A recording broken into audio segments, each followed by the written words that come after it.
வணக்கம் வணக்கம். வீடியோ பார்த்து சப்போர்ட் பண்ணுற எல்லாருக்குமே ரொம்ப நன்றி. ரொம்ப நாள் ஆச்சு இந்த மாதிரி காரமாக சோறு சாப்பிட்டு. சரி காலையில் இந்த மாதிரி சாப்பிட்ணுன்னு நினைக்கும்போது சரி வீடியோ எடுத்து உங்களோட ஷேர் பண்ணிக்கலாம் அப்படின்னு நினச்சி தான் வீடியோ எடுக்கிறேன். வீடியோ பார்த்து சப்போர்ட் பண்ணுங்கள், ஃப்ரெண்ட்ஸுக்கு ஷேர் பண்ணுங்கள். இப்படி எப்படி செய்கிறதுன்னு பார்க்கலாம். நான் ஒரு சின்ன இடிகல் தான் எடுத்திருக்கேன். அதில் ஒரு 2 பச்சை மிளகாய் போட்டு இதில் தட்டிக்கலாம்.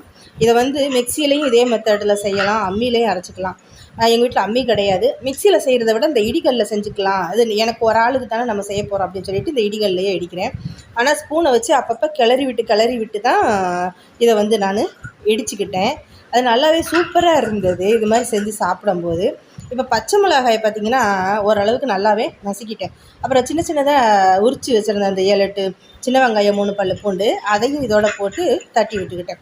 இந்த வெங்காயம் வெள்ளைப்பூடு தட்டும் போதும் ஊடால 2 3 தடவை இந்த மாதிரி கிளறி விட்டு தான் தட்டினேன்.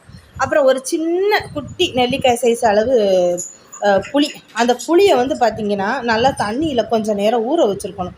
அப்போ தான் இந்த இடிகளில் இடிக்கும்போது எல்லாமே நல்லா மசிஞ்சு வரும்.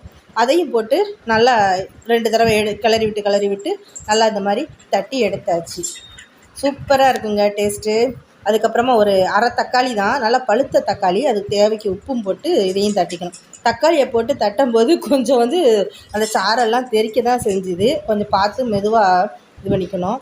அதனால் எடுத்து விட்டுட்டு கடைசியில் தக்காளி நசுங்கிறதுக்கு சரி இதை எனக்கே தோணுச்சு, இந்த உரலில் வச்சு இதை மாவு மாதிரி ஆட்ட முடியுமான்னு ஆட்டி பார்த்தேன். நல்லா தக்காளியெல்லாம் கூலாக சாறு எல்லாமே நசுங்கிருச்சு. எனக்கே சிரிப்பு வந்துடுச்சு.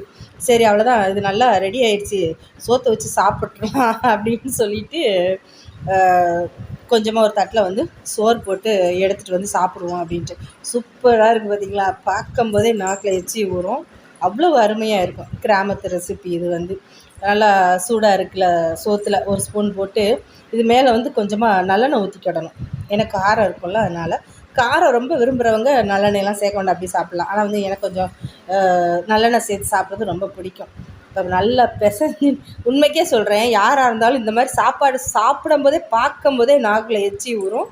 இந்த மாதிரி உணவுகள்லாம் சாப்பிடும்போது ரொம்ப அருமையாக இருக்கும். வீடியோ பிடிச்சிருக்குன்னு நினைக்கிறேன். மறக்காமல் சப்ஸ்கிரைப் பண்ணுங்கள், லைக் பண்ணுங்கள், கமெண்ட் பண்ணுங்கள், ஃப்ரெண்ட்ஸுக்கு ஷேர் பண்ணுங்கள். அன்பை விதைத்து அன்பை பெறுவோம்.